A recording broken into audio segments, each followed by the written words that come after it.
The alarm bells rang across the human colony of New Haven.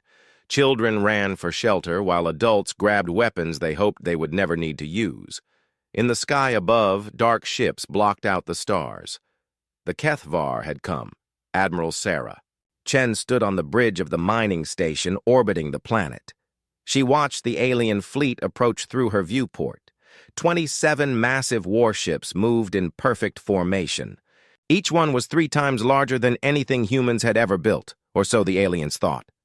"Admiral, they're sending a message," said Lieutenant Mills. "Put it through," Chen replied. The screen filled with the ugly face of a Kethvar commander. His skin looked like old leather and his eyes glowed red in the darkness. "Humans of this worthless colony, you will surrender now. Your weapons are toys. Your ships are garbage. We will take what we want and leave you alive if you do not resist." Chen smiled. It was not a friendly smile. "Tell him we decline his generous offer," the alien commander laughed. "Then you will all die. Begin the attack." The Kethvar ships opened fire. Bright beams of energy shot down toward the planet. Explosions bloomed across the surface.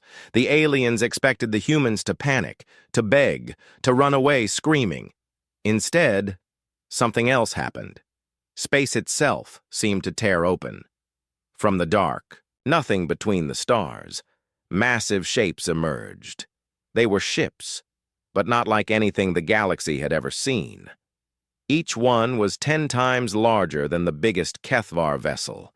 They were black as space itself, covered in weapons that hummed, with deadly power. Chen spoke into her communicator. "Terra's Wrath, this is Admiral Chen. You are cleared to engage." The lead human ship was enormous. It looked like a floating city made of metal and death. Along its sides, hundreds of gun ports opened. Inside the ship, Captain Rodriguez prepared. "His weapons! Target the enemy flagship," Rodriguez ordered. "Full power to main guns." The Terra's Wrath fired once. A beam of pure energy, brighter than a star, reached across space in an instant. It hit the Kethvar flagship dead center. The alien ship simply disappeared. One moment it was there, the next moment there was only empty space and glowing particles. The other Kethvar ships stopped firing at the planet. Their commanders stared in shock at the place where their flagship had been. On 26 bridges, alien officers tried to understand what had just happened. "Impossible," whispered one Kethvar captain. "Nothing can destroy a battleship that fast." But the humans were just getting started. 5 more massive ships appeared from the darkness. Each one was as large as Terra's Wrath. They moved with grace that seemed wrong for something so huge. The Kethvar had brought a fleet to destroy a helpless colony. Instead, they found themselves facing the largest warships anyone had ever built. "This is Admiral Chen to all Kethvar vessels." Her voice came over their communication systems. "You have exactly 60 seconds to leave this system. If you are still here when I finish counting, we will destroy every single one of your ships." The Kethvar commander who had spoken so boldly before was now sweating. His hands shook as he tried to understand what he was seeing. "What are those things? Where did they come from?" On the bridge of Terra's Wrath, Rodriguez checked his weapons. Everything was ready. Around him, his crew worked with calm efficiency. They had trained for this moment for years. The galaxy thought humans were weak. Today, that would change forever. "Admiral," Rodriguez said into his communicator. "All ships, report ready for combat." "How many Kethvar ships are left?" Chen asked. 26, ma'am. "Good. Let's send a message the galaxy won't forget." The human ships spread out in a perfect battle formation. Each one was positioned to have a clear shot at multiple enemy vessels. The Kethvar tried to run, but they were too slow. Their ships had been built for attacking helpless colonies, not for fighting real warships. Terra's Wrath fired again. This time, 3 Kethvar ships exploded at once. The beam weapons were so powerful that they went through the first target and hit the ships behind it. Metal turned to gas. Shields failed instantly. Alien crews had just enough time to scream before they died. The other human ships joined the attack. Beams of energy crossed space like deadly lightning. Missiles the size of buildings flew between the ships. Kinetic rounds, moving at impossible speeds, punched through alien armor like it was paper. In 15 minutes, it was over. 26 Kethvar warships had become floating debris. Only one alien vessel remained intact, and that was because Chen had ordered her ships not to destroy it. "Attention, Kethvar survivor!" Chen's voice filled the last alien ship. "You will return to your people. You will tell them what happened here. You will tell them that humans are no longer hiding. We have been building. We have been preparing. And now we are ready." The terrified Kethvar captain could barely speak. What are you?" "We are the reason your species should have stayed home," Chen replied. "Now go, before we change our minds about letting you live." The alien ship turned and ran as fast as it could. Behind it, the human dreadnoughts watched it go. They did not pursue. They had made their point. On New Haven, the colonists came out of their shelters. They looked up at the sky where the massive human ships floated like protective giants. Children pointed at the vessels in wonder. Adults wept with relief. Rodriguez spoke to his crew over the ship's communication system. "Today marks the end of one age and the beginning of another. For too long, the galaxy has seen humanity as weak. They thought we were helpless prey, easy targets for their aggression. They were wrong." The Terra's Wrath and her sister ships began to move. They had other places to be, other aliens to surprise. This was just the beginning.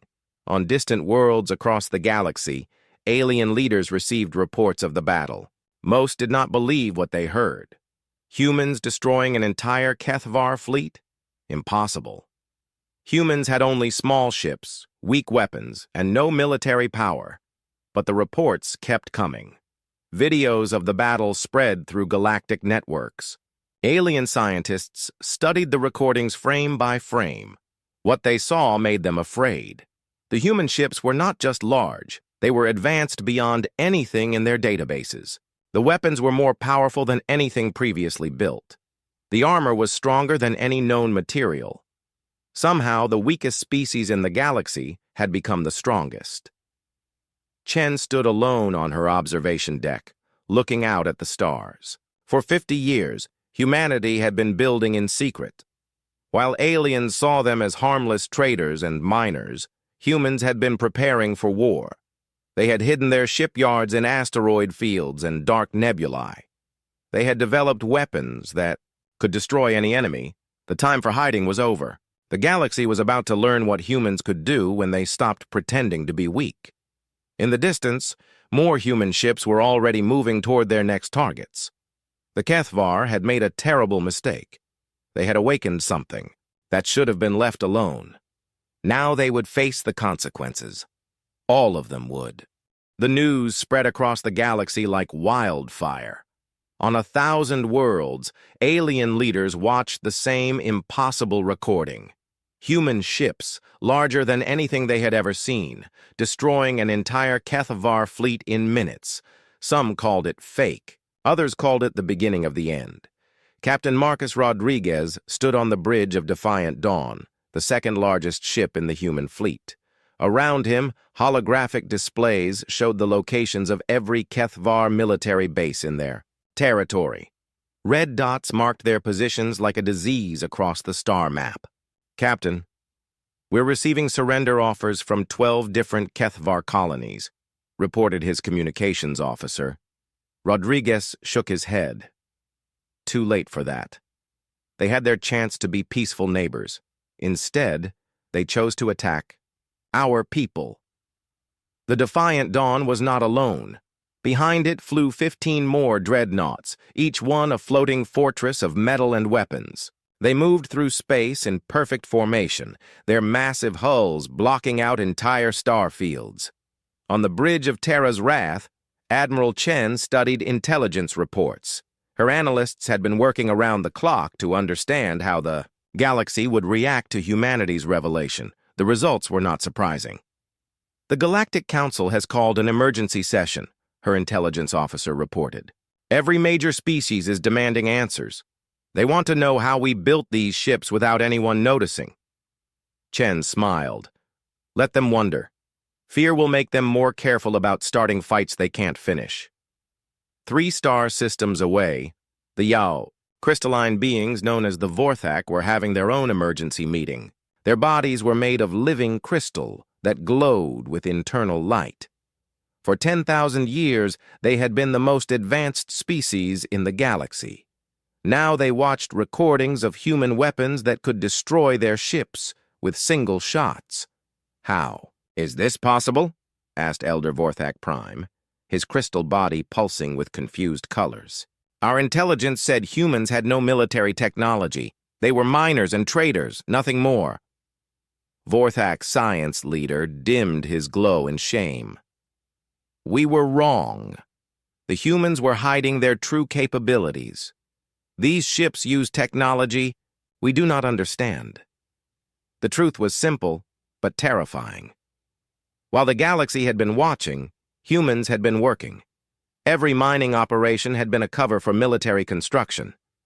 Every trade mission had been gathering intelligence. Every diplomatic meeting had been a chance to study alien weaknesses. Rodriguez ordered his fleet to jump to the HFY system of Gromax Prime. It was their largest military shipyard, where they built the warships they used to terrorize weaker species. The human fleet appeared in the system without warning. Gromax Prime was heavily defended. Orbital defense platforms surrounded the planet like deadly moons. 300 HFY warships patrolled the system. It was supposed to be impossible to attack. Captain, they're launching everything they have at us, reported the tactical officer. Rodriguez watched as hundreds of alien ships rushed toward his fleet. They looked like angry insects swarming around giants. Begin the demonstration. The human ships did not try to dodge or run. They simply stopped and waited for the enemy to come to them. When the HFY fleet was in range, the Dreadnoughts opened fire. What happened next was not a battle. It was an execution. Human weapons reached across impossible distances. Beams of energy that could melt planets struck alien ships with perfect accuracy. Kinetic rounds moving at nearly the speed of light punched through hulls like they were made of paper. Missiles with warheads that burned hotter than stars turned entire squadrons into glowing gas. The HFY defense platforms tried to fight back. Their weapons were powerful enough to crack moons. Against human shields, they did nothing. The energy simply disappeared into the black hulls of the Dreadnoughts. In 30 minutes, 300 alien warships became space debris. The orbital platforms exploded one by one as human guns found their targets. On the planet below, HFY civilians watched their entire military disappear from the sky. Rodriguez opened a communication channel to the planet. This is Captain Rodriguez of the human Dreadnought fleet. Your military forces have been eliminated. Surrender now, and we will allow you to live. Resist and share the fate of your warships. The response came quickly. The planetary government surrendered without firing another shot. News of the battle reached every corner of the galaxy within hours. On the energy-being homeworld of the Luminary, beings of pure light flickered with fear as they realized their greatest weapons would be useless against human technology. They fight like machines, whispered one Luminary elder. No emotion, no hesitation, no mercy. They simply destroy everything in their path. The elder was not wrong. Human military doctrine was based on overwhelming force applied with surgical precision. They did not seek glory or honor in battle. They sought complete victory in the shortest possible time. On the Galactic Council Station, representatives from 50 different species argued and shouted at each other. The elegant snake-like Sarathi coiled in fear. The proud lion-faced Leonid roared their confusion. The ancient turtle-like Colonians retreated into their shells. How did we miss this? Demanded the Sarathi ambassador. Our intelligence networks cover every inhabited system. How did the humans build a fleet this large without us knowing? Ambassador Vrex of the insectoid Mantari clicked his mandibles nervously. Perhaps they are more intelligent than we assumed. Perhaps we underestimated them from the beginning. The truth was even worse than they feared. Humans had not just built ships. They had built an entire war economy. Automated factories in the outer regions of their solar system worked day and night. Mining operations stripped entire asteroids for raw materials. Shipyards hidden in dark nebulae assembled dreadnoughts by the dozen. While aliens had been focused on politics and trade, humans had been preparing for war. They had studied every species, learned every weakness, and designed weapons specifically to exploit them. The Vorthak's crystal bodies could be shattered by sonic weapons. The Luminary's energy forms could be disrupted by quantum fields. The Kethvar's thick armor could be penetrated by hyperdense projectiles. Every alien strength had been turned into a weakness by human engineering. Rodriguez received new orders from Admiral Chen. The human fleet was splitting into task forces. Each group would attack a different Kethvar stronghold simultaneously. The aliens would not have time to coordinate a defense. "Set course for the Theta sector," Rodriguez commanded. "It's time to show the galaxy what happens when you threaten." Human civilians. The Defiant Dawn and her escorts jumped to hyperspace. Behind them, Gromax Prime burned.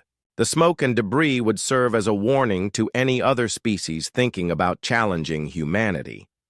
In deep space, more human ships were moving. Task forces that had been hidden for decades were finally revealing themselves. The galaxy had thought it knew humanity's strength. They had been wrong by several orders of magnitude. The age of alien dominance was ending. The age of human supremacy had begun, and the galaxy was starting to understand that this was not a war they could win. Commander Elena Vasquez stood before the largest holographic display ever built. It showed the entire Kethvar Empire, thousands of star systems connected by trade routes and military supply lines. Red markers indicated planets that had already fallen to human forces. Blue markers showed targets for the next wave of attacks. There were a lot of blue markers. "Commander, the Third Fleet is ready for the assault on Kethvar Prime," reported her tactical officer. Vasquez nodded. Kethvar Prime was the alien empire's capital world, home to 12 billion Kethvar and protected by the largest military force in their territory. It should have been impossible to attack, but the humans had stopped caring about impossible things. "Begin the operation. All ships execute Plan Omega." Around Kethvar Prime, space suddenly filled with human dreadnoughts. They appeared from hyperspace in perfect formation, surrounding the planet like a steel net. The aliens had been expecting an attack, but not like this. Not with so many ships at once. The Kethvar home fleet was massive. 500 warships protected their capital, along with orbital fortresses that had taken centuries to build. Their weapons could destroy moons. Their shields could stop asteroid impacts. Against human technology, they lasted 4 minutes. Vasquez watched the battle from her flagship, Humanity's Sword. The massive vessel was newer than the ships Admiral Chen commanded, built with improvements learned from the first battles. Its weapons could fire faster, hit harder, and reach further than anything the galaxy had ever seen. "Target the palace complex," she ordered. "Make sure their government understands the situation." A beam of concentrated energy struck the capital, building of Kethvar Prime. The building didn't explode. It simply ceased to exist, turned into component atoms by weapons that manipulated matter itself. Around the impact site, other government buildings stood untouched. The message was clear. Humans could kill anyone they wanted, anywhere they wanted, anytime they wanted. On distant worlds, alien observers watched in horror as 3 separate human fleets attacked 3 different Kethvar strongholds at exactly the same time. The coordination was perfect. The timing was impossible. Yet somehow humanity was fighting a war across thousands of light years as if it was happening in the same room. The secret was quantum communication technology that allowed instant contact across any distance. While aliens used radio waves that took years to cross space, humans could coordinate their entire military in real time. Every ship knew what every other ship was doing. Every commander could adjust their strategy based on what was happening. On the other side of the galaxy, it was not just advanced technology, it was advanced thinking. Admiral Jiang Wei commanded the Northern Fleet from his flagship Eternal Vigilance. His target was the Kethvar Industrial Center of Forge World Beta, where they built the weapons they used to terrorize their neighbors. The planet was protected by energy shields that could deflect any known weapon. "Sir, their planetary shields are at maximum power," his science officer reported. "Our sensors show they're using trilithium generators to power them." Zhang smiled. "Then let's see what happens when we overload their power source." The human ships fired specialized torpedoes at the planet. These weapons did not carry explosives. Instead, they carried quantum viruses designed to infiltrate enemy computer systems. The torpedoes passed harmlessly through the energy shields and buried themselves in the planet's surface. Minutes later, every trilithium generator on Forge World Beta exploded at the same time. The planet's shields collapsed instantly. Secondary explosions destroyed the industrial facilities that had supplied weapons to half the Kethvar military. The entire planet surrendered before the human ships fired a single conventional weapon.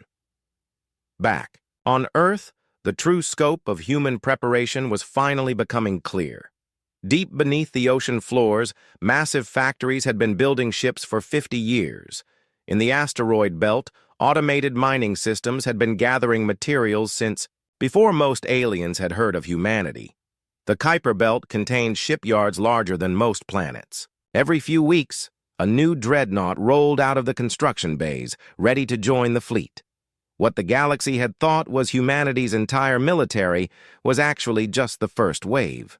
Director Sarah Kim oversaw the industrial complex from her office in the Luna City Command Center. Through her windows, she could see the massive space elevators that carried raw materials up from Earth's surface. Each one could move more cargo in a day than most alien civilizations produced in a year. "Ma'am, we're receiving requests from 17 different alien governments," her aide reported. "They're offering trade agreements, technology exchanges, even tribute payments. They want to avoid being attacked." Kim shook her head. "Tell them we're not interested in their offerings. We have everything we need." This was the truth that terrified the galaxy. Humans did not want alien technology. They did not need alien resources. They were completely self-sufficient, with an industrial base that could build anything they required.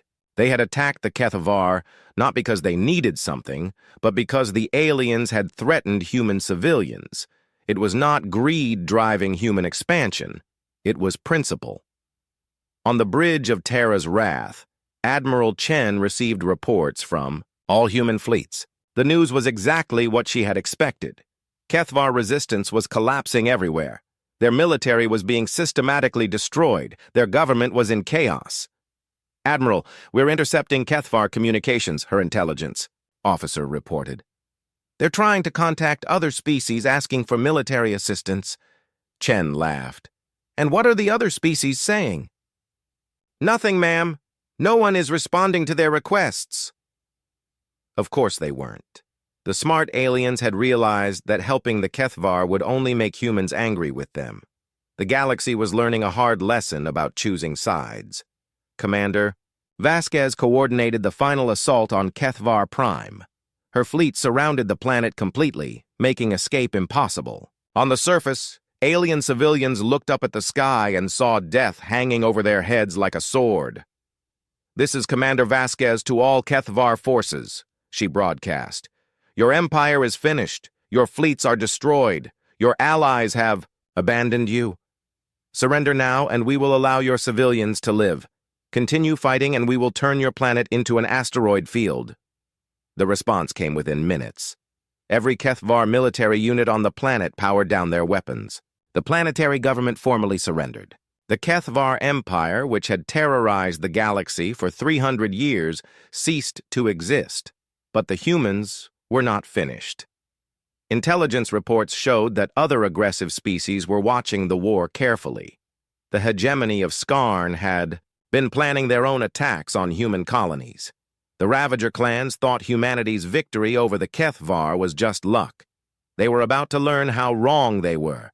Jiang Wei received new orders from Earth Command. His fleet was to proceed immediately to Skarn space and deliver an ultimatum. Any species that threatened human interests would share the Kethvar's fate. Set course for the Skarn capital, he commanded. It's time to expand our educational program. The human war machine was just getting started. Across the galaxy, more fleets were moving toward their targets. The Ravager clans, the Skarn hegemony, and a dozen other aggressive species were about to discover what happened to civilizations that threatened humanity. The lesson would be simple and permanent. In the depths of space, new human ships were already under construction. Larger than the current Dreadnoughts, equipped with weapons that made the current arsenal look like toys. The galaxy thought they had seen humanity's full power. They had not even seen the beginning. The Galactic Council chamber had never seen such chaos. Representatives from 100 different species shouted, screamed, and argued, while holographic displays showed the destruction of another alien military force. The humans had just destroyed 3 separate fleets in 3 different star systems, all at the same time. Ambassador Thyron of the ancient Vorthak crystalline empire stood at the center of the chamber. His crystal body, normally a brilliant blue, had turned a sickly gray, color that indicated deep fear. Around him, other representatives showed similar signs of panic. How is this possible? Thyron's voice echoed through the chamber like breaking glass. No species can coordinate attacks across such distances. The laws of physics make it impossible. But the evidence was right there on the displays. Admiral, Jiang Wei's Northern Fleet had annihilated the Skarn hegemony's home guard, while simultaneously supporting Commander Rodriguez's assault on the Ravager clan strongholds. A third human force had destroyed the Nexus Cartel's pirate fleet in a completely different part of the galaxy. The coordination was perfect. The timing was impossible. Yet it had happened. Jiang Wei stood on the bridge of eternal vigilance, watching, as the last Skarn warship exploded in the distance. His fleet had taken no damage. No human ships had even been scratched by enemy weapons. It was not a battle. It was an extermination. Admiral, we're receiving communications from Skarn Prime, his communications officer reported. The planetary government is requesting terms for surrender. Zhang checked his orders from Earth Command. The instructions were clear and simple. Tell them unconditional surrender is their only option. They have 1 hour to comply before we begin orbital bombardment. The Skarn had been planning to attack human colonies for months. Intelligence reports showed they had been building invasion fleets and studying human defensive positions. They had thought humans were too weak to fight back effectively. They had been very wrong. On the other side of the galaxy, the energy beings known as the Astral Dominion were experiencing something they had never felt before. Fear. For 15,000 years, they had been the most powerful species in known space. Their bodies were made of pure energy. Physical weapons could not harm them. They had thought themselves invincible. Then human ships appeared in their home system. Lord Astral Prime, the leader of his people, tried to communicate with the human fleet. His consciousness reached out toward the lead ship, attempting to make mental contact with its commander. Instead of a mind, he found something that made him recoil in terror. The human ship's computer systems were protected by quantum encryption that his energy form could not penetrate. More than that, the ship's hull was lined with materials that disrupted energy patterns. Simply being near the human vessels caused him pain. What are these creatures? He asked his advisors. How can they build machines that wound us by existing? The answer was simple but terrifying. Humans had studied every known species in the galaxy. They had learned the weaknesses of energy beings, crystalline entities, hive minds, and every other form of life they had encountered. Then they had built weapons specifically designed to exploit those weaknesses. Admiral Chen received the surrender of Astral Prime personally. The energy being appeared on her view screen as a shifting pattern of light and color. His usual brilliant radiance was dimmed to almost nothing. "We surrender," Astral Prime said, his voice filled with defeat. "Your ships cause us agony simply by being in our presence. We cannot fight you." Chen nodded. "Smart choice. Your people will be allowed to continue existing as long as they do not interfere with human activities, attack us or our allies, and we will return with ships specifically designed to extinguish energy-based life forms." It was not an empty threat. Human scientists had already developed weapons that could disrupt the quantum fields that held energy beings together. The astral dominion could be wiped out in hours if they chose to resist. The pattern was the same everywhere human fleets appeared. Species that had ruled the galaxy for millennia found themselves helpless against human technology and tactics. The crystalline Vorthak discovered that sonic weapons could shatter their bodies like glass. The Hive Mind Collective learned that quantum viruses could destroy their mental networks. Ancient species with technology beyond imagination found themselves outmatched by humans who had been in space for less than 200 years. On Earth, President Martinez held an emergency meeting with the military leadership. Through the windows of the Situation Room, she could see the massive orbital platforms that protected humanity's home world. Each one was larger than most alien cities. "Status report," she ordered. General Harrison, the head of Earth's military forces, activated a holographic display showing the galaxy. Most of it was now colored green, indicating areas under human control or protection. "All major aggressive species have been eliminated or neutralized," he reported. "The Kethvar Empire is gone. The Skarn hegemony has surrendered. The Ravager clans have been scattered. 17 other hostile governments have formally submitted to human authority." Martinez studied the display. Casualties? Minimal. Fewer than 50 human personnel killed or wounded across all operations. Our ships have taken almost no damage.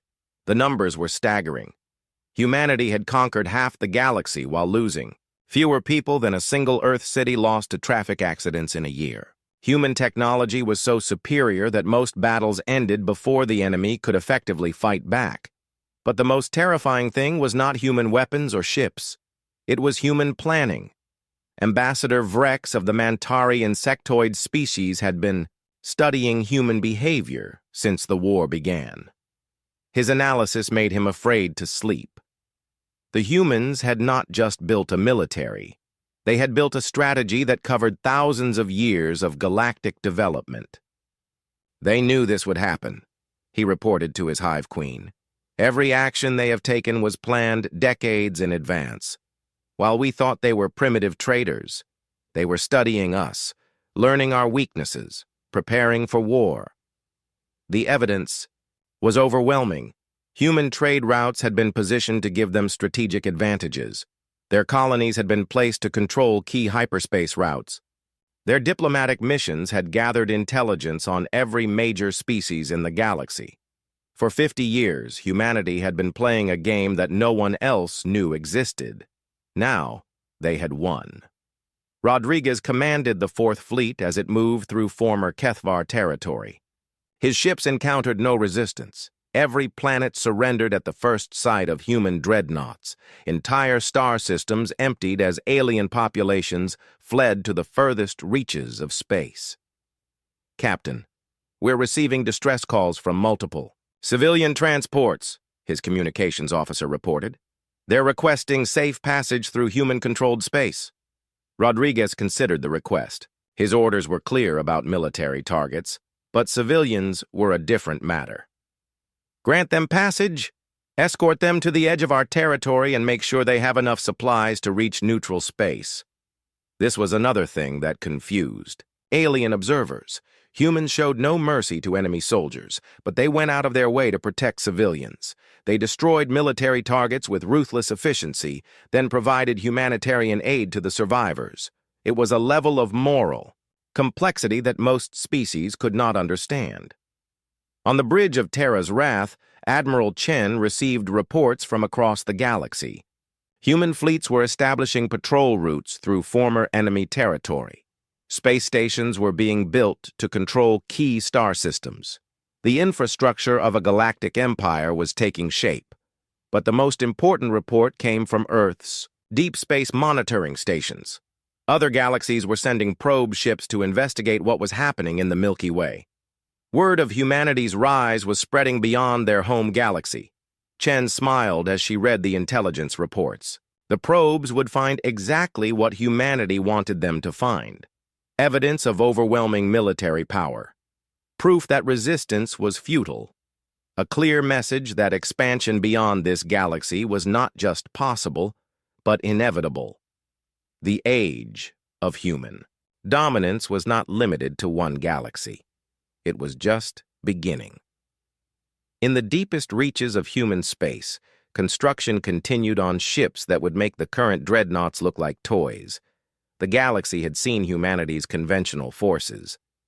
They had not yet seen what humans could build when they stopped holding back. The demonstration was far from over. 6 months after the first shot was fired, the war was over.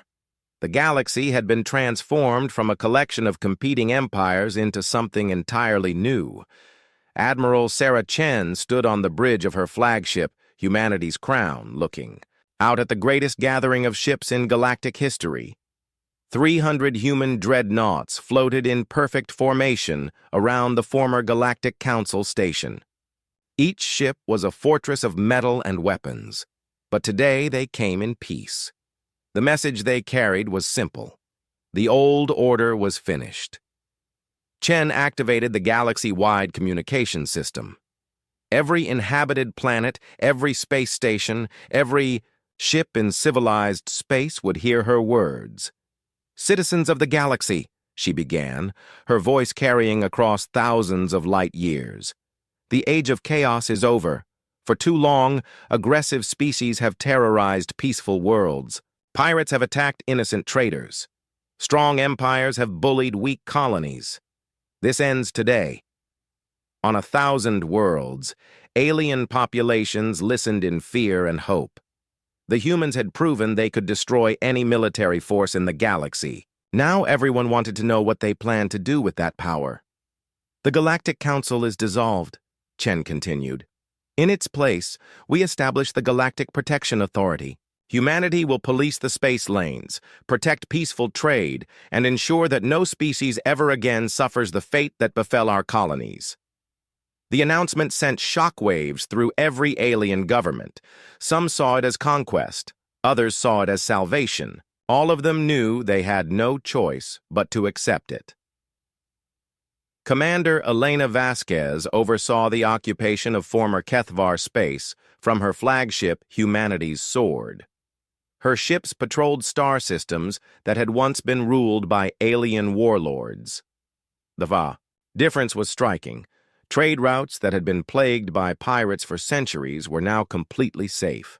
Merchant ships traveled freely under the protection of human dreadnoughts. "Commander, we're receiving a request from the Zalani Trade Federation," her communications officer reported. "They want to establish new shipping routes through this sector." Vasquez smiled. The Zalani were one of the peaceful species that had suffered under Kethvar aggression. "Approved. Assign escort ships to their convoys until they feel safe traveling alone." This was the new reality. Species that cooperated with human authority found themselves safer and more prosperous than they had ever been. Those that resisted found themselves facing the same fate as the Kethvar Empire. On the crystalline homeworld of the Vorthok, Elder Prime met with the human representative assigned to his sector. Captain Williams was younger than most Vorthak crystals, but his authority was absolute. Behind him, the massive bulk of a human dreadnought hung in orbit like a metal moon.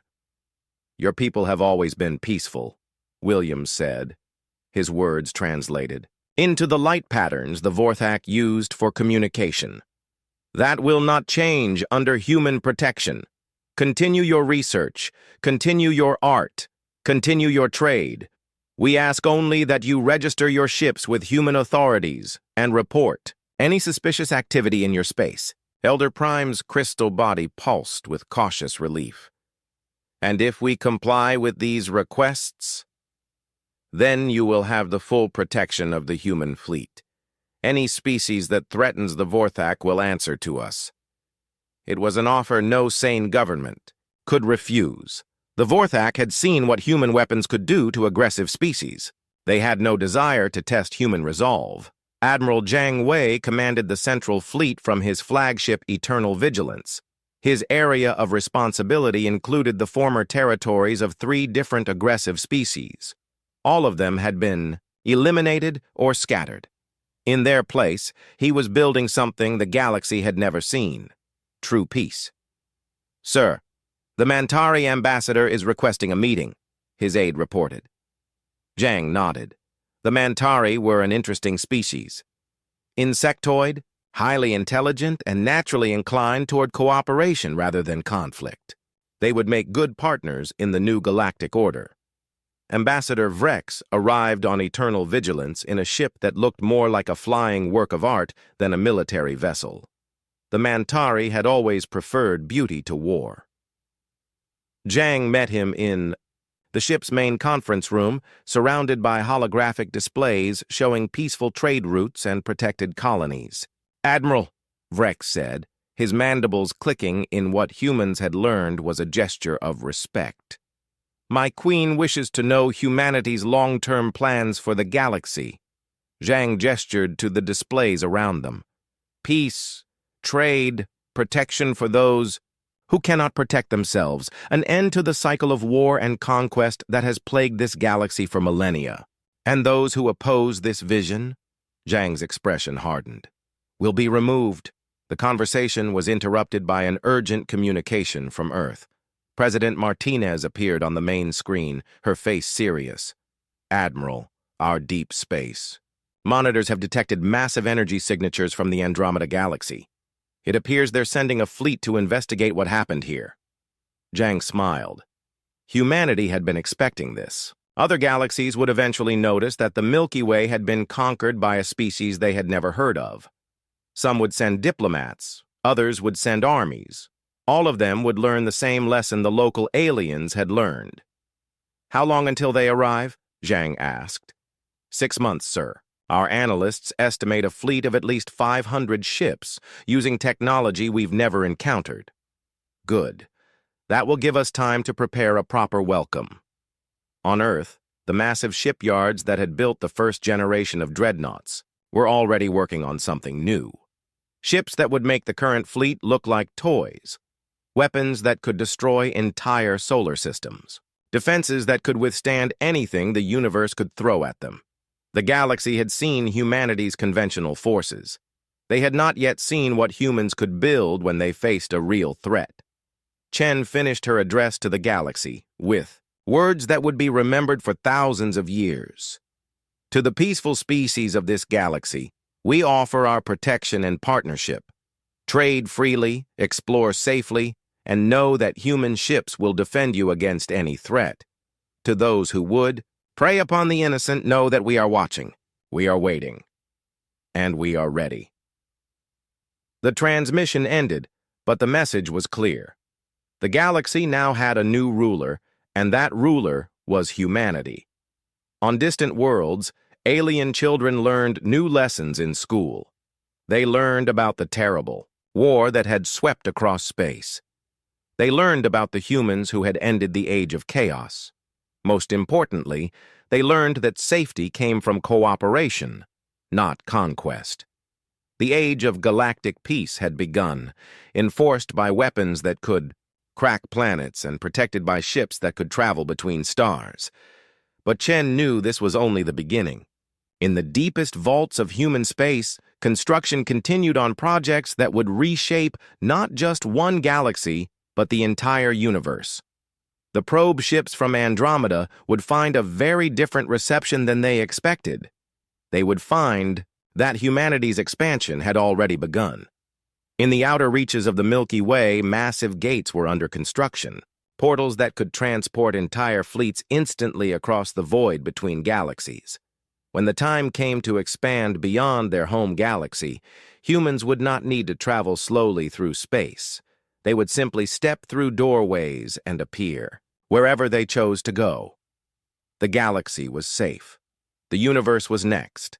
And somewhere in the depths of space, alien civilizations that had never heard of humanity were about to learn that their age of dominance was over. The humans were coming. Elena Vasquez pushed her cleaning cart down the long hallway of Assembly Station Hegemony 7. The metal wheels made a soft clicking sound on the smooth floor. She had walked this same path every day for the past 5 years. The walls were covered with symbols that glowed softly in blue and green. These symbols told other aliens important things about the station. Elena could not read them, but she knew what they meant from watching others. The station was huge. It stretched for miles in every direction. Millions of beings lived and worked here. Most of them were not human. Elena was one of only 3,000 humans on the entire station. They all had the same job, cleaning up after everyone else. As Elena worked, she watched the other beings walk past her. The tall, crystal-like apex minds floated by without looking at her. Their bodies were made of living crystal that sparkled in the light. They thought with one shared mind and made all the important decisions for the galaxy. They saw humans as simple creatures who could barely think. A group of flyers swooped overhead. Their large wings carried them quickly through the air. They had bright feathers and sharp beaks. The flyers controlled all trade and messages between worlds. They thought humans were too slow and stupid to understand business. Near the water recycling center, Elena saw some swimmers. Their blue-green skin was always wet. They had gills on their necks and webbed hands. The swimmers took care of all, the water and air on every world. They believed humans were too clumsy to handle delicate environmental work. Deep in the lower levels, the diggers worked in the dark tunnels. They looked like large moles with thick claws and tiny eyes. The diggers built everything in the galaxy. They thought humans were too weak to do real construction work. Everywhere Elena looked, she saw crawlers. They looked like giant ants with 6 legs and hard shells. The crawlers fixed machines and carried heavy things. They moved in perfect lines and never spoke. They saw humans as competition for the lowest jobs. Elena stopped her cart next to a waste disposal unit. She had cleaned thousands of these units over the years. Each one was connected to pipes and wires that went all through the station. She knew where every pipe led and what every wire did. She had learned this not from books, but from years of fixing problems that others ignored. "Human," a voice said behind her. Elena turned around. It was Coordinator HFY, one of the crystal beings who ran this part of the station. His body was tall and thin, made of clear crystal with light moving inside it. When he spoke, the light pulsed in different colors. "Yes, Coordinator," Elena said. She kept her voice quiet and respectful. This was how humans were supposed to talk to higher beings. "The waste system in Section 7 is making noise," HFY said. "Fix it quietly. Do not disturb the important work happening there." Elena nodded. "I will fix it right away, Coordinator." HFY floated away without another word. To him, Elena was just a tool that could move and follow simple orders. He had never wondered if she had thoughts or feelings. He had never asked her name or where she came from. In 3 centuries of contact, the Assembly had learned almost nothing about humans beyond their basic shape. Elena made her way to Section 7. This was where the apex minds did their deep thinking. The crystal beings gathered in groups and shared thoughts directly with each other. No individual crystal being could think alone. They needed the group to make any decisions. The waste system was indeed making noise. Elena opened the access panel and looked inside. She could see the problem immediately. A small pipe had come loose and was vibrating against the main line. It would take her 5 minutes to fix. As she worked, Elena listened to the Apex mines talking nearby. They were discussing problems with the station's power grid. Some sections were getting too much power while others got too little. The imbalance was causing systems to fail across the station. "The diggers say it is not their fault," one crystal being said. "They built the power lines correctly. The crawlers insist they are maintaining everything properly," another replied. "Yet the problems continue." "Perhaps we should ask the flyers to check the connections between sections," a third suggested. Elena almost laughed. She knew exactly what was wrong with the power grid. She had seen the problem many times while cleaning. The different alien species had built their systems separately. The diggers made the power lines. The crawlers maintained the machines. The flyers handled the control systems. But no one group understood how all the pieces worked together. Only the humans saw the whole picture. They were the only ones who worked in every section of the station. They cleaned the diggers' tunnels and the flyers' high platforms. They maintained waste systems for the swimmers and carried supplies for the crawlers. The humans were invisible to the other species, but they were everywhere. Elena finished fixing the pipe and closed the access panel. The noise stopped. She gathered her tools and pushed her cart toward the next section. As she walked, she thought about all the things she had learned over the years. She knew that the air recycling system in Section 12 only worked because a human had rewired it 3 years ago. The swimmers had built it wrong, but they refused to admit their mistake. A human maintenance worker had quietly fixed it during a routine cleaning. She knew that the food production center only ran smoothly because humans had learned to operate machines that 3 different species had built. The machines were not designed to work together, but humans had figured out how to make them cooperate. She knew that the communication system between sections only functioned because humans carried messages that the official channels missed. When the flyers' computers failed, humans delivered information by hand. When the crystal beings could not agree on a decision, humans implemented practical solutions without being asked. The assembly thought they were using humans as simple workers. They believed they were getting cheap labor from a primitive species.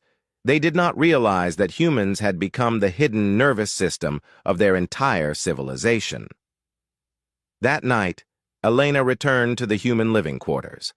These were small, rooms in the deepest part of the station. The walls were gray metal and the air recycling was poor.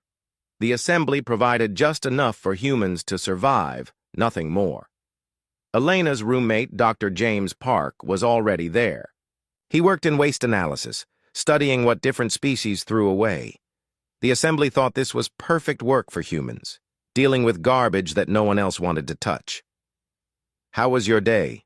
James asked. "The usual," Elena said. "Fixed. Some pipes listened to the crystal beings complain about problems they created themselves." "You?" James smiled. "I learned something interesting today. The assembly's central database system is starting to fail. They built it 5,000 years ago and never properly maintained it. The waste data I analyzed shows that critical information is being lost every day." Elena sat down on her small bed. "Do they know?" "Not yet," James said. "But they will soon. And when they do, they will have no idea how to fix it. The species that built the original system is extinct. The current crystal beings only know how to use it, not how it works." Elena was quiet for a moment. Then she said, "James, do you ever wonder what would happen if we stopped working?" James looked at her with interest. "What do you mean?" "I mean, what if humans just took a break? What if we stopped fixing all the little problems that keep this place running?" James thought about this. "The station would probably fall apart in a few weeks. The assembly has no idea how dependent they are on us." Elena nodded. "That's what I was thinking, too." Outside their small window, the stars shone in the darkness of space. Neither Elena nor James knew it yet, But change was coming. To the galaxy. The Assembly's long rule was about to face its greatest challenge. And it would come not from war or rebellion, but from the simple truth that they had built their civilization on the backs of people they refused to understand. The crystal beings continued their important meetings. The flyers counted their profits. The swimmers monitored their water systems. The diggers dug their tunnels. The crawlers maintained their machines, and the humans, invisible and underestimated, quietly kept the galaxy running. Dr. James Park stared at the data screen in his small office. Numbers and charts filled the display, showing waste patterns from across the station. To most beings, this looked like boring garbage reports. To James, it told the real story of how Assembly Station Hegemony 7 actually worked. James had been studying waste for 15 years. The Assembly gave him this job because they thought humans were good at handling dirty work. They never realized. That garbage told you everything about a civilization. What people threw away showed what they really did, not what they claimed to do. The data was troubling. Power consumption was up 30% in the last year, but energy production stayed the same. This meant the station was slowly running out of power. Food waste had doubled in 6 months, which meant the recycling systems were failing. Most worrying of all, the communication networks were dropping messages at an increasing rate.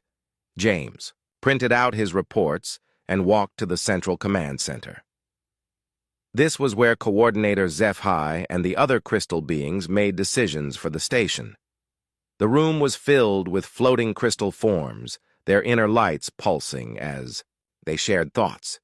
"Coordinator," James said quietly. He held up his data pad. The weekly waste analysis report. HFY barely looked at him. "Leave it on the receiving platform," the crystal being said. "We will review it when time permits." James placed the report on a metal platform near the door. He knew it would sit there for weeks before anyone looked at it. The Assembly leaders were too busy with what they called important matters to pay attention to waste data. As James left the command center, he passed Elena in the hallway. She was fixing a broken light panel. Her tools were spread out on the floor around her. "The power grid problem is getting worse," Elena said without looking up from her work. "This is the 4th light panel that has failed today." James knelt down beside her. "My waste analysis shows the station is using too much power. The recycling systems are working overtime to handle all the failing equipment." Elena connected 2 wires and the light flickered on. "The crystal beings think the diggers built bad power lines. The diggers think the crawlers are maintaining them wrong. The crawlers think the flyers are controlling them poorly. And none of them are talking to each other," James added. "Exactly," Elena said. She packed up her tools. "But we know what the real problem is." James nodded. The systems were never designed to work together. Each species built their part separately. They assumed someone else would figure out how to connect everything. And that someone turned out to be us, Elena said. As they talked, a crawler maintenance worker walked past them. The insect-like being carried a heavy toolbox and moved in the quick, precise way all crawlers moved. It paid no attention to the 2 humans. Elena watched the crawler disappear around a corner. "James, I have been thinking about something.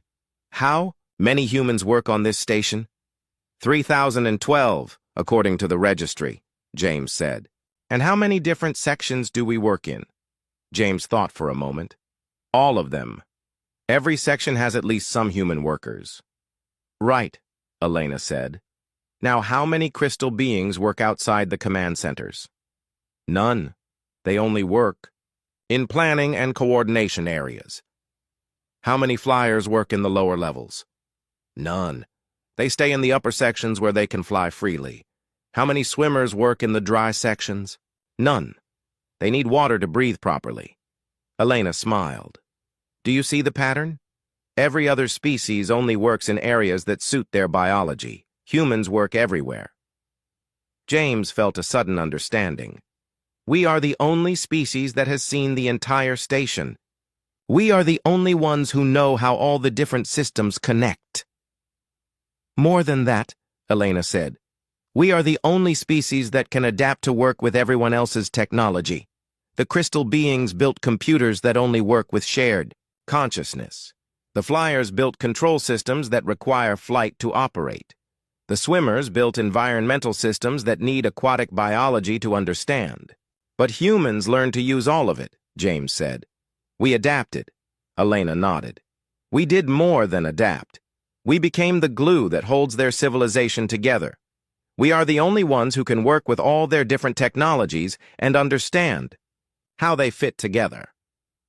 Over the next few days, James and Elena started paying more attention to their fellow human workers. They watched Maria Santos, who cleaned the computer systems in the Crystal Beings data center.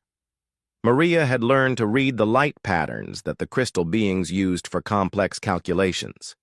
She could spot errors in their shared thinking, faster than they could. They observed David Chen, who maintained the flying platforms in the Flyers' territory. David had figured out how to repair machines that were designed for winged beings to operate. He had invented new tools that let him work on equipment high above the ground. They talked to Sarah Williams, who worked in the swimmers' water treatment facilities. Sarah had learned to operate underwater machinery while holding her breath. She had modified several systems to work more efficiently than their original design. Every human on the station had similar stories. They had all learned to work with alien technology that was never meant for their species. They had all adapted to environments that were not designed for human biology. They had all found ways to solve problems that the original builders had not anticipated. We need to document this, James said one evening. He and Elena were sitting in the human cafeteria, eating the simple food the assembly provided. We need to understand exactly how much the station depends on human workers, Elena agreed. But we need to be careful. If the assembly realizes how important we are, they might try to control us more strictly. James looked around the cafeteria. About 200 humans were eating dinner, talking quietly among themselves. These people came from all over human space. They had different backgrounds, different skills, different languages, but they all shared one thing. They had all learned to survive and work in an alien environment. Elena, James said, what if we created a communication network? Something that connected all the human workers on the station? What kind of network? A simple one. We already moved through every section of the station. We already talked to workers from every species. We could pass messages, share information, coordinate our work better. Elena considered this. It would have to be invisible to the assembly. They cannot know we are organizing. We use the maintenance tunnels, James suggested, and the waste management systems. Humans are the only ones who regularly go into those areas, Elena smiled. The assembly would never think to monitor their garbage systems for secret communications. Over the following weeks, Elena and James quietly approached other human workers. They started with people they trusted, Maria, David, Sarah, and a few others. The idea was simple: create a way for humans to share information about the station's real problems and solutions. The network grew slowly. Humans working in different sections started leaving messages for each other in maintenance areas. They shared observations about failing systems and successful repairs. They coordinated their work to be more efficient. Most importantly, they began to understand the true scope of the station's problems. The assembly's rigid system was breaking down. Each species only knew their own area of expertise. No one was looking at the big picture except the humans. 1 month after Elena first suggested the idea, James made a disturbing discovery. He was analyzing waste data when he noticed something that should not have been there. The station's central computer core was producing error reports. Lots of them. The Crystal Beings' main database was failing. This was the system that controlled everything on the station: life support, navigation, communication, power distribution. It was over 5,000 years old and had never been properly maintained. James brought this information to Elena immediately. They met in a maintenance tunnel deep in the station's lower levels. The tunnel was dark and narrow, filled with pipes and cables that other species never bothered to inspect. "How bad is it?" Elena asked. "Very bad," James said. "The system is losing data every day. Important files are becoming corrupted. In a few months, it might fail completely." "Do the crystal beings know?" "I do not think so. They trust their technology completely. They have never considered that it might break down." Elena was quiet for a long moment. "James, if that computer fails, what happens to the station?" "Everything stops working. Life support, artificial gravity, navigation, all of it is controlled by that central system." "How many people live on this station?" "About 12 million. Elena felt a chill. "And the assembly has no backup plan?" "None that I can find in the waste data. They have always assumed their technology was perfect." Elena realized they were facing a choice. They could warn the assembly about the coming disaster, or they could wait and see what happened. Either way, human workers would probably be blamed when things went wrong. "There is a third option," Elena said slowly. "What?" "We could fix it ourselves." James stared at her. "Elena, we are talking about the most advanced computer system in the galaxy. It was built by beings far more intelligent than humans." "Was it?" Elena asked. "James, how many crystal beings have you seen actually working on computers?" James thought about this. "None. They just use the interfaces to share thoughts." Elena crawled through the narrow maintenance shaft that connected Section 7 to Section 12. The space was barely wide enough for a human to fit through. Other species could not use these passages. The crystal beings were too tall. The flyers needed open air, the swimmers required water access, and the crawlers stuck to their designated tunnel systems. Only humans moved freely through the hidden spaces of the station. Elena carried a small data pad in her tool belt. It contained a message from James that needed to reach David Chen in the flying platforms section. The message was simple but important. The main computer was failing faster than they had thought. Elena emerged from the shaft into a supply closet in Section 12.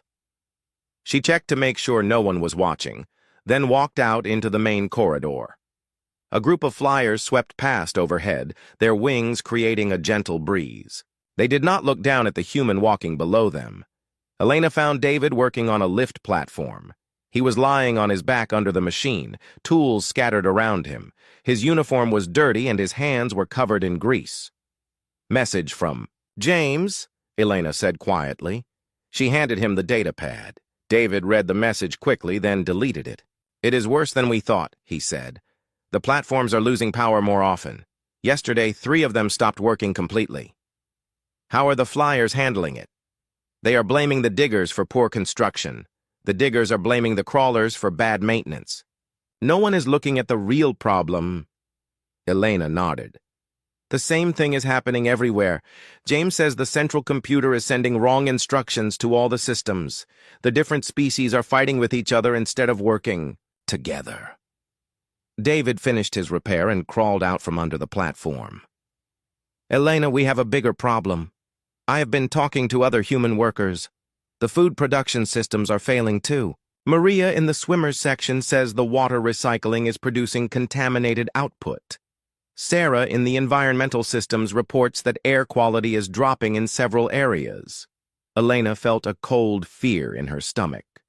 How long before this becomes dangerous? Weeks, maybe days for some systems. Elena looked around to make sure they were alone. "David, how many humans do you think we could contact through our network?" "Most of them, eventually." "Why?" "James and I have been talking. We think we might be able to fix the central computer ourselves, but we would need help from humans all over the station." David looked surprised. "Elena, that computer controls everything.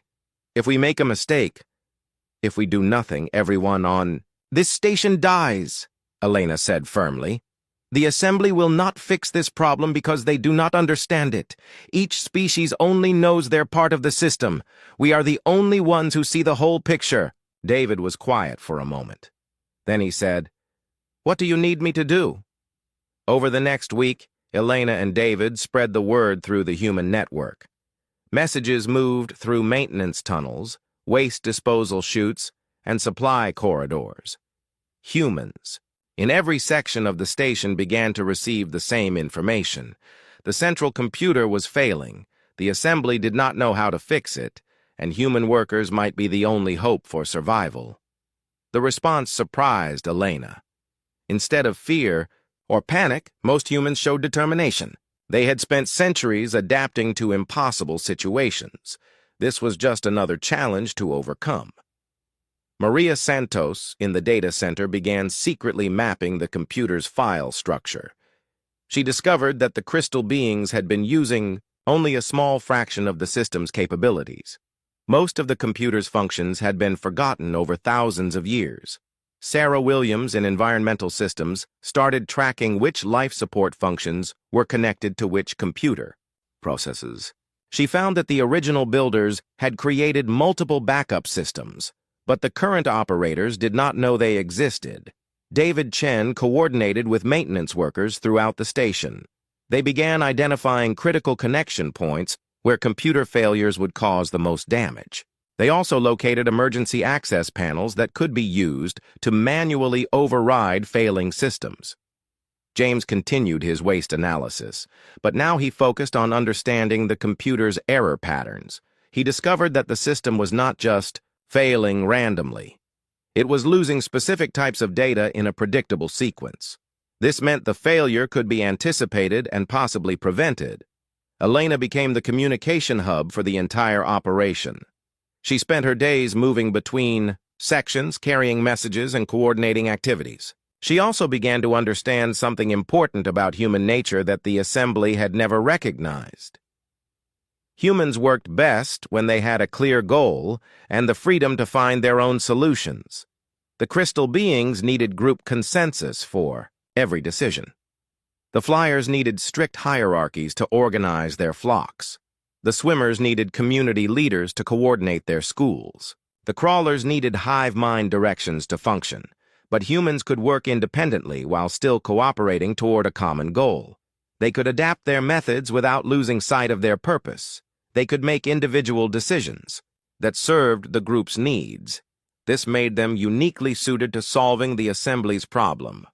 The central computer failure was too complex for any single species to handle. It required flexibility, creativity, and the ability to understand multiple different technologies.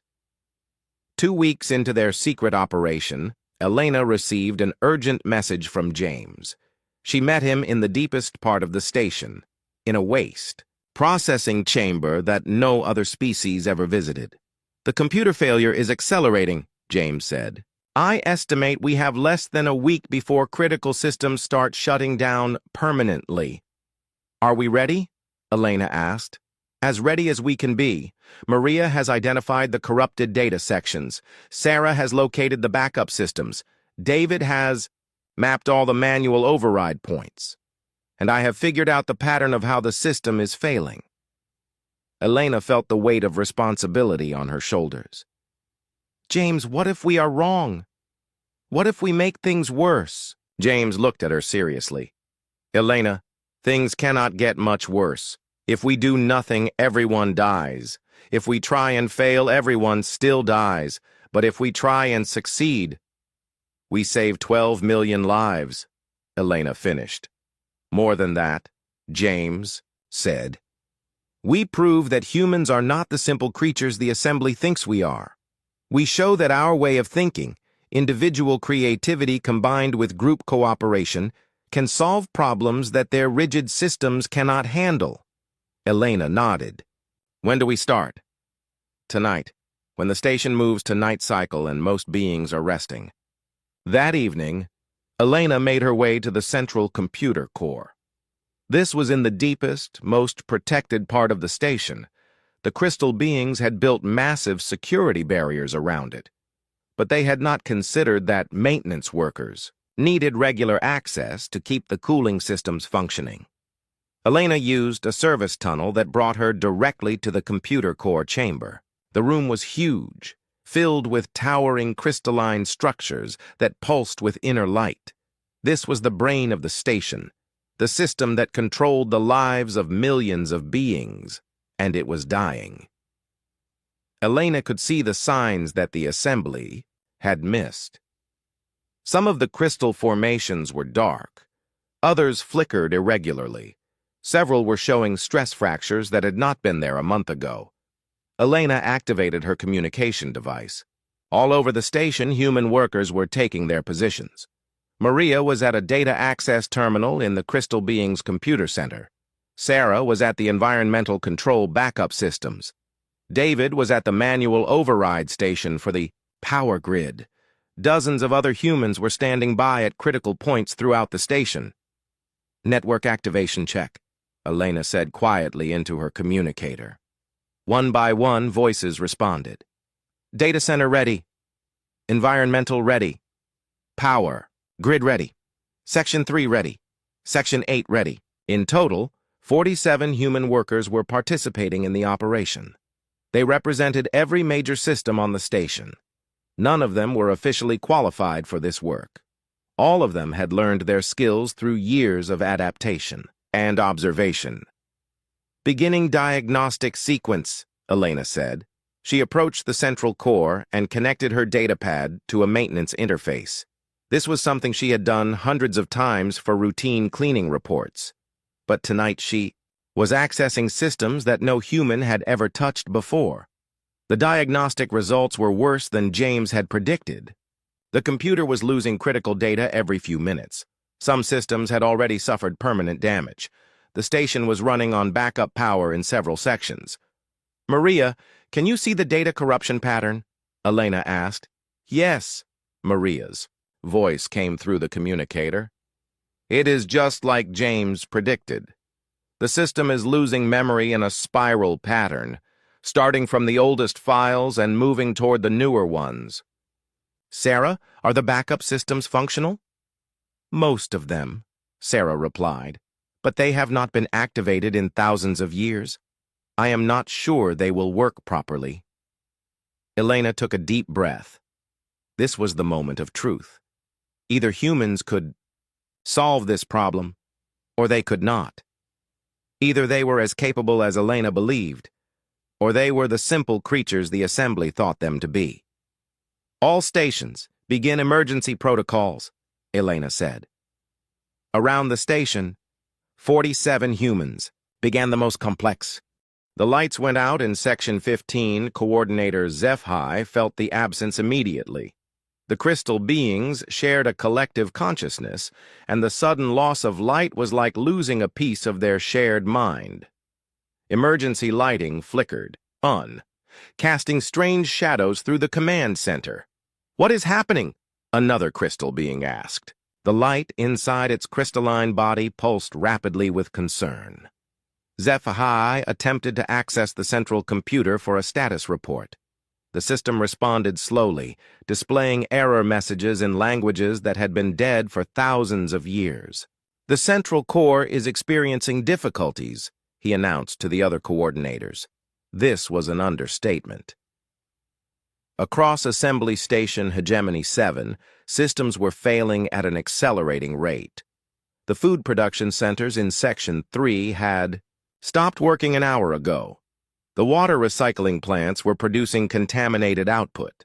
3 of the main elevators had stopped functioning, trapping several flyers between levels. In the diggers' territory deep in the station, tunnel boring machines had suddenly reversed direction and started digging toward the outer hull. The crawlers. Maintenance schedules had been completely scrambled, sending repair teams to the wrong locations. The swimmers' environmental systems were alternating between freezing and boiling temperatures. Contact the technical specialists from each species, HFY ordered. We need immediate consultation on these system failures. But when the specialists arrived, they brought only confusion. The lead digger engineer insisted that all construction equipment was functioning perfectly according to their monitoring systems. The chief flyer navigator reported that all flight controls showed normal status. The swimmer's environmental coordinator claimed that all water systems were operating within acceptable parameters. "How can this be?" HFY demanded. "Sections of the station are without power. Food production has stopped.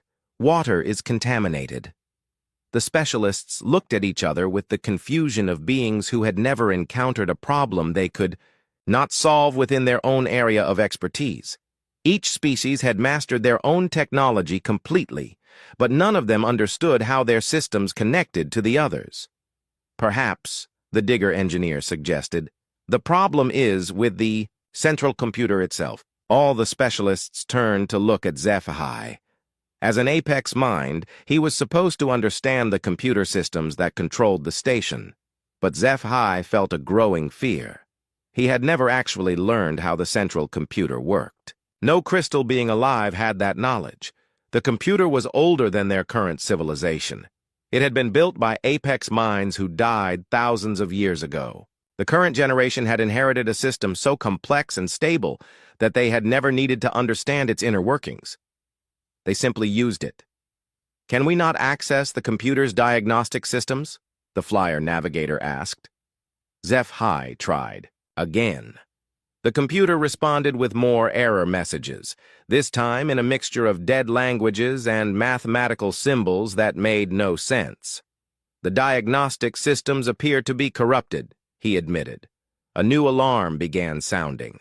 This one was different from the others, deeper, more urgent. It was the sound that indicated life support problems. "Coordinator," a junior crystal being said, "I am receiving reports that oxygen levels are dropping in sections 8, 12, and 19. HFY felt panic rising in his crystalline core. Oxygen was controlled by the central computer. If the life support system failed, everyone on the station would die within hours. "Evacuate the affected sections immediately," he ordered, "and contact the swimmers' emergency environmental teams." But when the swimmers arrived, they brought more bad news. "The backup environmental systems are not responding to our commands," their leader reported. "We can access the controls, but the computer is not accepting our instructions." HFY stared at the error-filled displays around him. For the first time in his long life, he encountered a problem that the assembly could not solve. Each species was expert in their own field, but this crisis crossed all boundaries. It required understanding systems that no single species had built or maintained. As the crisis worsened, something unexpected began to happen. In the failing sections of the station, beings who had never worked together before started cooperating out of desperation. In Section 8, a group of flyers found themselves trapped on a platform when the elevators failed. Human maintenance workers appeared with portable ladders, helping the winged beings climb down to safety. The flyers had never spoken directly to humans before, but gratitude needed no translation. In Section 12, swimmers discovered that their water processing equipment had stopped working. Human technicians arrived with tools and replacement parts. Working together, they managed to restore water flow to half the section. The swimmers watched in amazement as humans operated underwater machinery while holding their breath. In Section 19, diggers found that their tunnel systems were flooding due to broken environmental controls. Human workers waded through the water, carrying digger younglings to safety. The diggers, who had always considered humans too weak for real work, saw them lifting loads that should have been impossible for their small frames. Most importantly, in the central command center, HFY noticed something he had never seen before. Human workers were moving through areas of the station that had been cut off from computer control. They were carrying messages between sections, coordinating rescue efforts, and somehow maintaining communication when all official systems had failed. "How are the humans doing this?" HFY asked aloud. One of the other crystal beings attempted to answer. "Perhaps they have access to emergency communication systems that we do not know about." But HFY suspected the truth was simpler and more disturbing. The humans were succeeding because they understood something about the station that the assembly had forgotten. They saw it as a whole system instead of separate parts. As night fell on the station's artificial cycle, the situation became critical. Power was failing in over half the sections. Life support was compromised in dozens of areas. Food production had stopped completely. The water recycling system was producing dangerous contamination. 12 million beings faced the possibility of death within days. That was when Elena Vasquez walked into the Central Command Center. She was dirty and tired, her maintenance uniform stained with grease and water.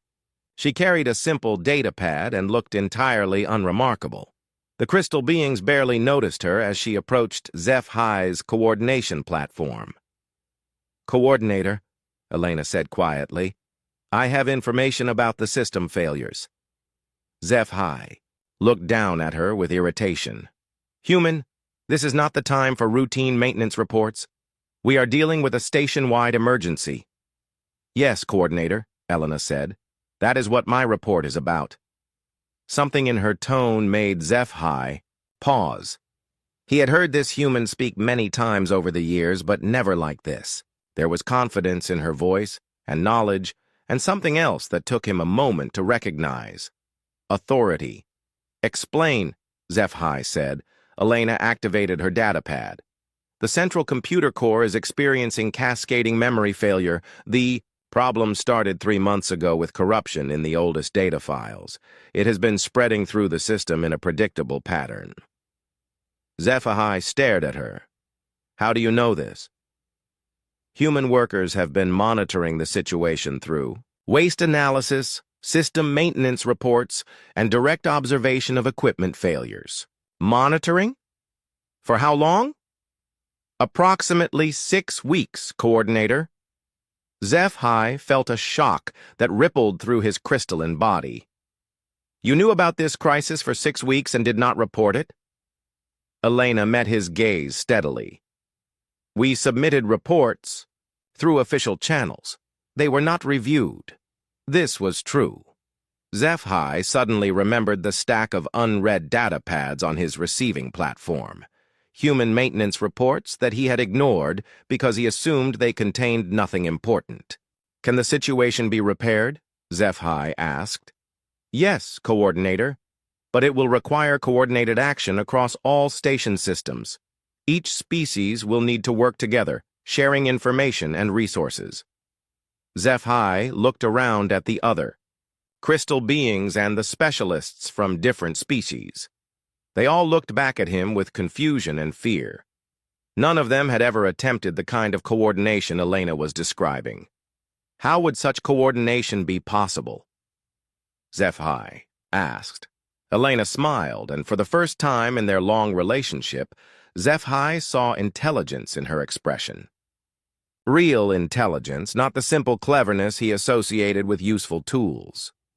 "Coordinator," Elena said, "human workers have already begun emergency repairs. We have backup systems running in most critical areas. We have restored communication between sections through manual networks. We have coordinated rescue efforts across species boundaries." HFY processed this information slowly. "You are saying that humans have been managing this crisis without assembly authorization?" "We are saying that humans have been preventing this crisis from becoming a total disaster. But we cannot complete the repairs alone.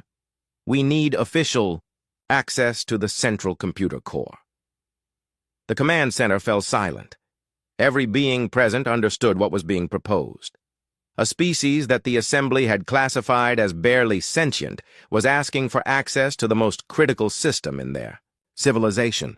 Elena stood before the central computer core with official access codes that no human had ever possessed. Around her, the massive crystalline structures pulsed weakly, their light dimming with each passing hour. The greatest computer system in galactic history was dying, and she was the only person who might be able to save it. "All stations, report status," Elena said into her communicator. Voices responded from across the station. Maria Santos had full access to the data center computers. David Chen was standing by at the power grid controls.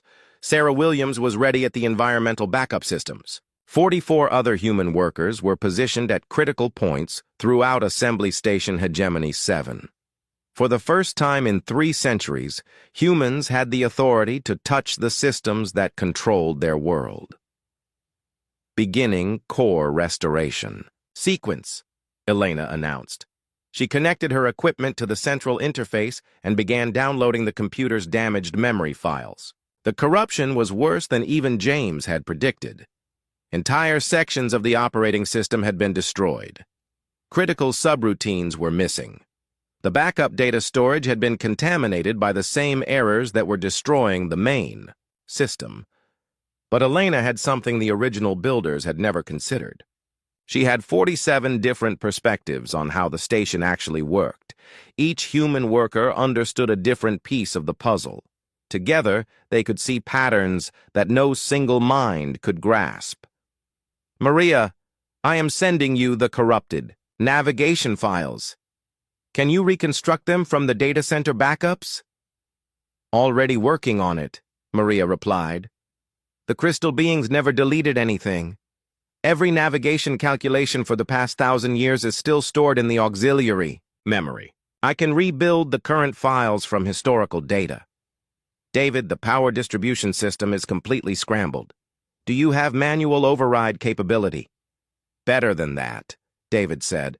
I can bypass the computer entirely for essential systems. The diggers built mechanical backup controls, but no one remembered they existed.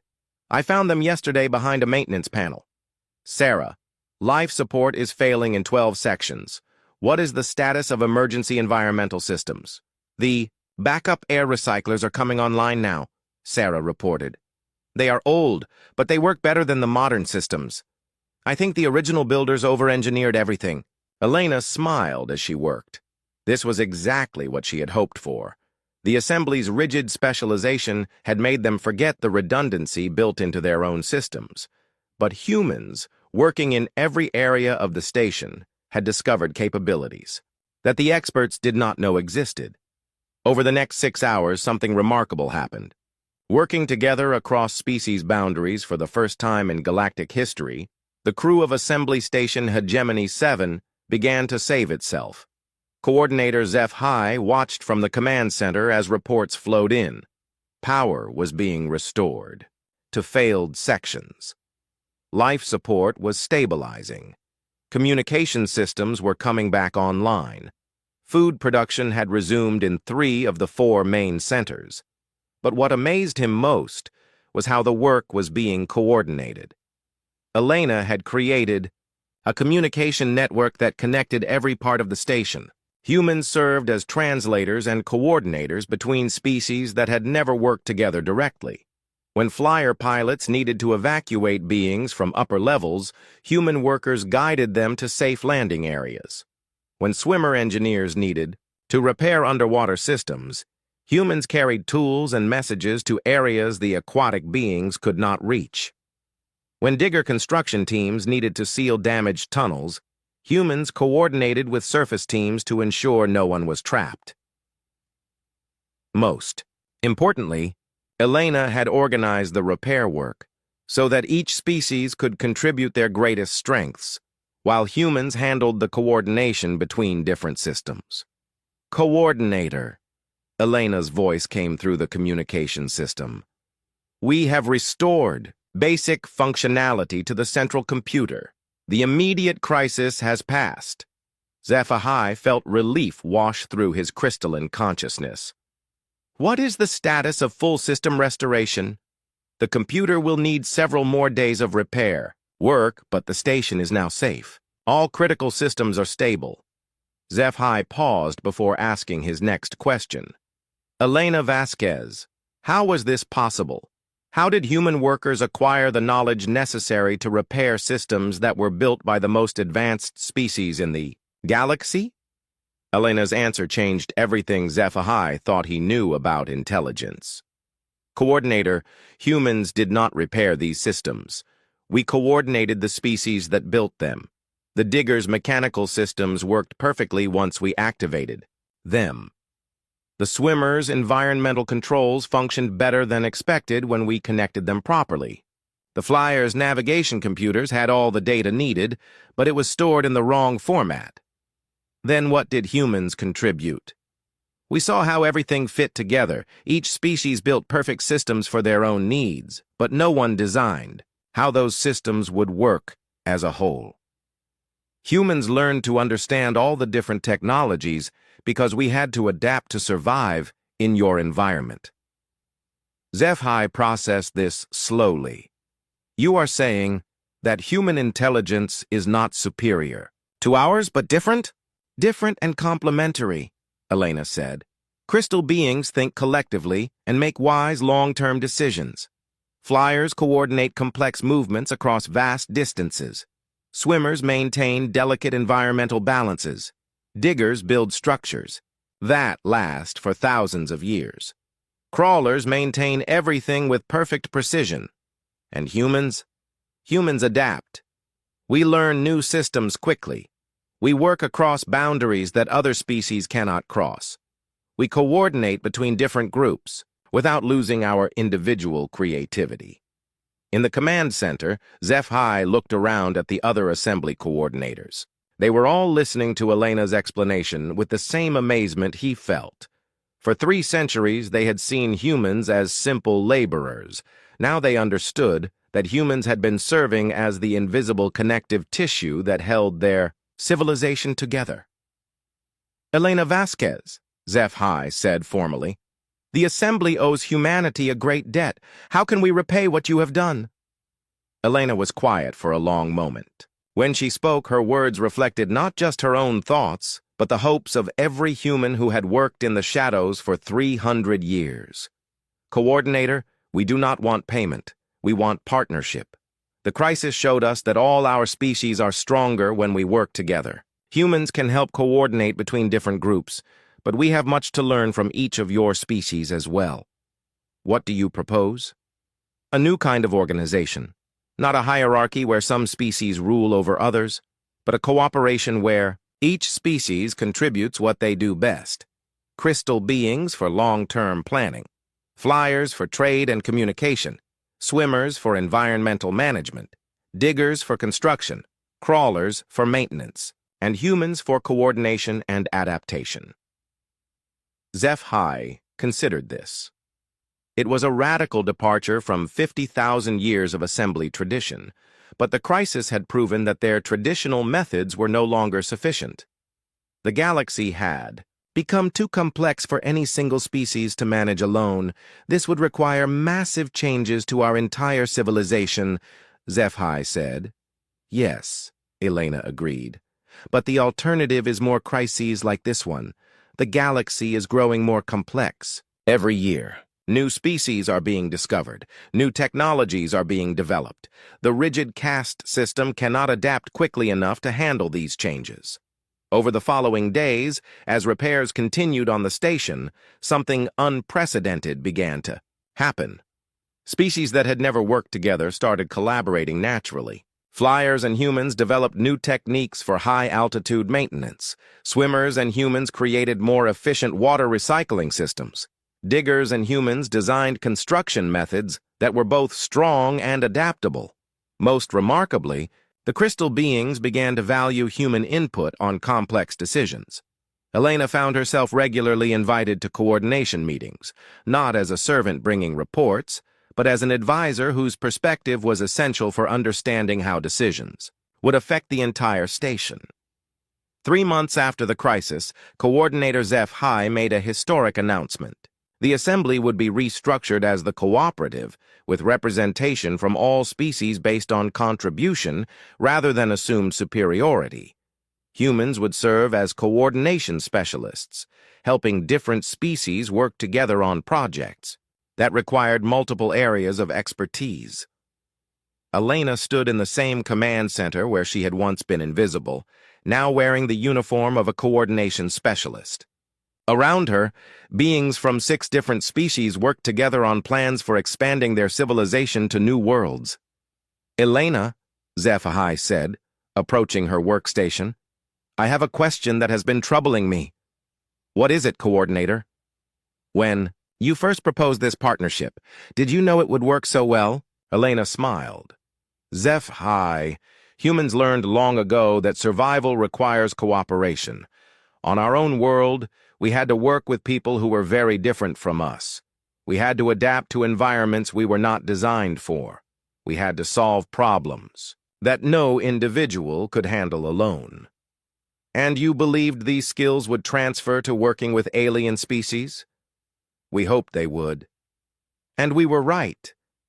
Elena looked out through the command center's main window at the stars.